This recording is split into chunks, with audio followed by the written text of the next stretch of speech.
High, আমি Moumita, my all dear friend. তোমরা সবাই কেমন আছো? আশা করছি খুব ভালোই আছো। বাই দ্য ওয়ে, এরা এসেছিল আমার সাথে দেখা করতে। কারণটা হলো একটাই, কারণ ওরা আমাকে জন্মদিনের সারপ্রাইজ দিতে এসেছিল। আর সারপ্রাইজ দিতে এসে তো আমি নিজেই সারপ্রাইজ হয়ে গেছিলাম।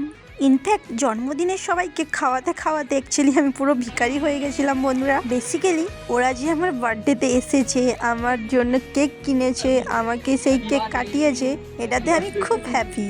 থ্যাংক ইউ রে তোদের সবাইকে। সেই দিন তো বলতে পারিনি, তো আজকে আমি ভিডিওর মাধ্যমে বলে দিলাম তোদের সবাইকে thank you thank you thank you so much.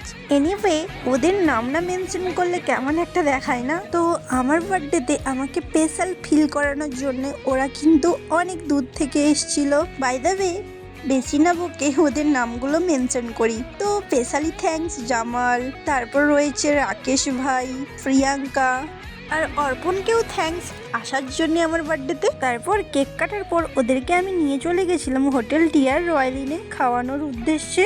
তো অর্ডার করেছিলাম এখানে চিকেন পপকর্ন, আর এখানে এদের মুখের অবস্থাগুলো দেখো শুধু। এ বাবা, তোমাদেরকে তো বলাই হয়নি, এটা আমার 3 নম্বর কেক কাটিং ছিল। ওরা খেতে থাকুক।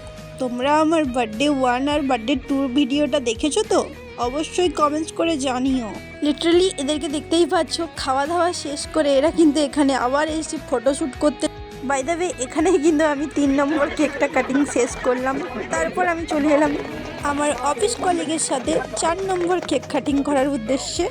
কি তোমরা আমার বার্থডেতে আমাকে উইশ করবে তো? সবাই আমাকে আশীর্বাদ করবে যাতে আমি বড় হই, সবার পাশে থাকতে পারি, আর ভালো মানুষের মতো মানুষ হই। আর হ্যাঁ, এখানেই কিন্তু আমি আমার 4 নম্বর কেক কাটিংটা শেষ করলাম, আর আমার বার্থডেও শেষ করলাম। দাঁড়াও, এখানেও কিন্তু আমাকে সবাইকে খাওয়াতে হয়েছিল। আর আমাদের অফিসের কোনো পার্টি হলে তখন কিন্তু পার্টিতে আমাদের একটাই মেনু হয়, সেটা হলো চিকেন, আর তার সাথে থাকে মুড়ি অথবা রুটি। দেন গাইজ, ভিডিওটা আর বেশি বড় করব না। তোমাদের কাছে ভিডিওটা কেমন লাগলো অবশ্যই জানিও, আর ভিডিওটা ভালো লেগে থাকলে অবশ্যই লাইক কমেন্ট শেয়ার করে দিও। টাটা।